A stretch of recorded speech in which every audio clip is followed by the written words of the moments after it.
उत्तराखंड में बीते 36 घंटों से हो रही भारी बारिश के बाद बादल फटने और कई जगहों पर भूस्खलन की वजह से अब तक 19 लोगों की जान जा चुकी है। मरने वालों में सबसे ज्यादा 14 लोग पौड़ी के रहने वाले हैं, जबकि टिहरी में 2, देहरादून में 2 और पिथौरागढ़ में 1 की मौत हुई है। 27 मलबे में दब गए हैं। भारी बारिश की वजह से यमकेश्वर, पौड़ी और लैंसडाउन के इलाके में कई जगह भूस्खलन की घटना हुई है। एनडीआरएफ समेत कई बचाव दल लोगों को प्रभावित इलाकों से निकालकर सुरक्षित जगहों पर पहुंचाने में जुटी है। मौसम विभाग ने अगले 48 घंटों में भारी बारिश की चेतावनी दी है। सुरक्षा के मद्देनजर 4 धाम की यात्रा फिलहाल रोक दी गई है। बहुत जनहानि हुई है, बल्कि अभी चंबा में भी एक गांव में जो गधेरा था वो बहुत उफान पा गया, उसकी वजह से कुछ लोग फंसे हुए हैं।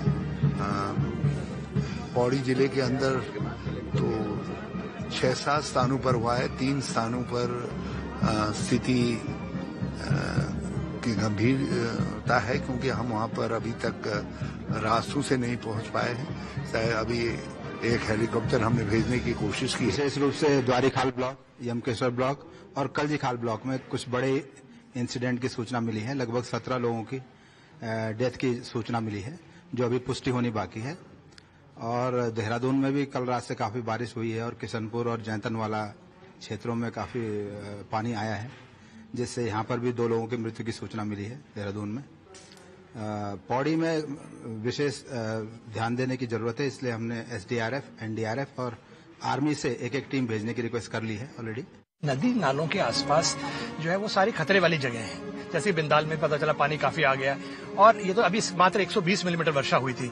और आप याद करके चलें कि देहरादून का ऑल टाइम रिकॉर्ड है 487 मिलीमीटर्स का। यदि 487 मिलीमीटर यदि कभी अब फ्यूचर में हुई, हालांकि अभी नहीं होने जा रही है, पर कभी भी किसी साल में होती है आने वाले समय में, तो 25 से 30% जो घर हैं आसपास इन नदियों के, वो बह जाएंगे और काफी ज्यादा नुकसान होगा।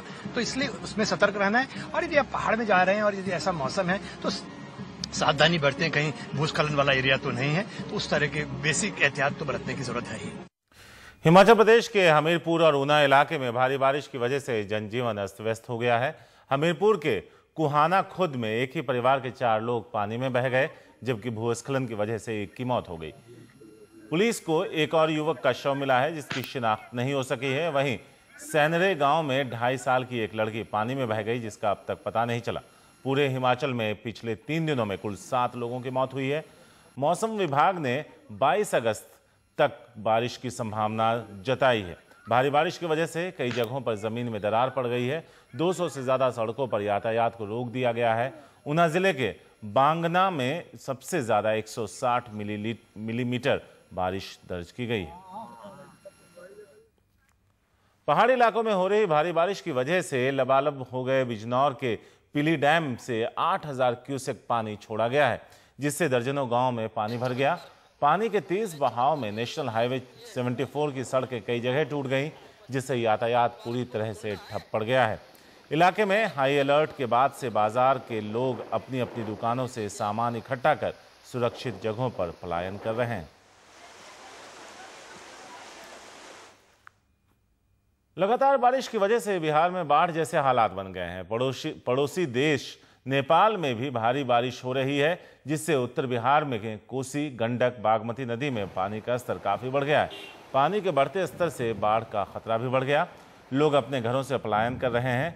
हालांकि प्रभावित इलाकों में राहत और बचाव के काम के लिए एनडीआरएफ की टीम पहले से ही तैनात है। एनडीआरएफ की 7 टीमों को गोपालगंज, मुजफ्फरपुर, नालंदा, सुपौल, दरभंगा, मधुबनी और सहरसा जिले में तैनात किया गया है। एनडीआरएफ की टीम ने किशनपुर, सुपौल और सरायगढ़ में फंसे करीब 3300 लोगों को बाहर निकालकर सुरक्षित जगहों पर भेजा है।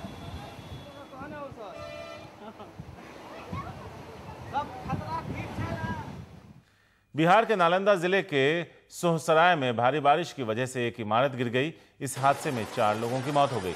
मरने वालों में 2 बच्चे और 2 महिलाएं थीं।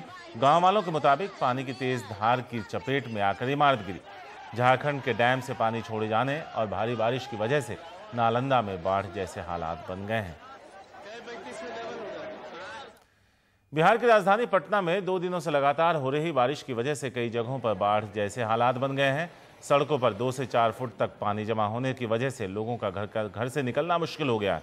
सड़क पर जल जमाव होने से यातायात भी बुरी तरह से प्रभावित है। कदम कुआं, कंकड़बाग, दरियापुर जैसे रेजिडेंशियल इलाकों में हालात काफ़ी बदतर हैं।